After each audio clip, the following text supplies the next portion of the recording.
Hey guys, how's it going? Today I want to show you my cinematic sequence I filmed of the Grand Canyon. I was quite pleased how this turned out. I shot with the Panasonic G7 in 1080 at 60 frames per second with the kit lens on the glide cam, so that way I get super smooth cinematic footage.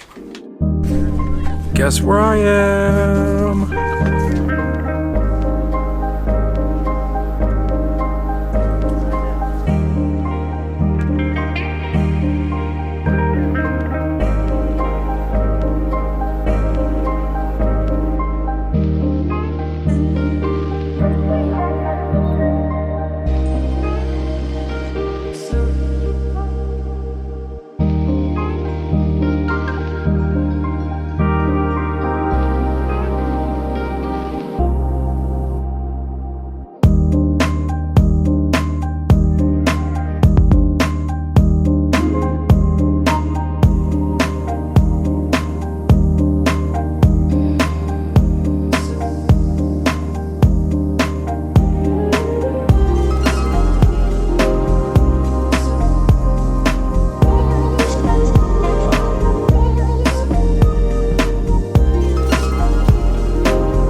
The Grand Canyon was an amazing experience. It wasn't very long, so I had to work with the time, and as the sun was setting I was trying to get as much footage as I could and also make sure they were turning out good. With the Grand Canyon it's really hard to get bad footage because it's such an amazing landscape there. A few of these clips were shot on the iPhone 7 Plus and the DJI Osmo that my brother was operating, just to get some more footage.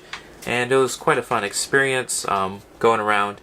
Got the footage of me operating the glide cam, which was definitely cool to have. So I was trying to mess around and get some interesting clips, and to do that I was trying to add some more foreground elements, since you do have a really cool background but you need a little bit of foreground to mess with the movement there. So what I did is, there's some of the branches there, so I would slowly push in with the glide cam or pull out, just to get some parallax movement and keep things interesting.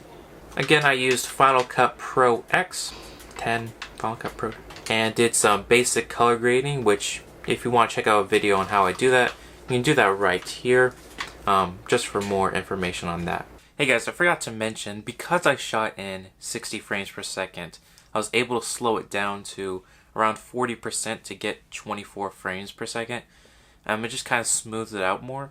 But on the iPhone footage, since the stock camera app shoots at 30 frames per second, I was able to slow it down by 80%.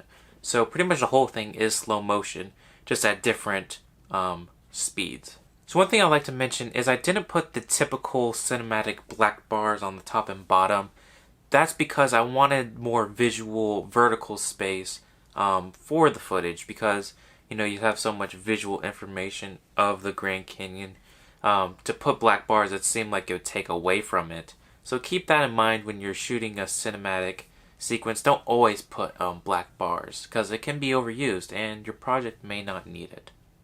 So tell me what you like and what you didn't like, and I'll see you next week, and see you later.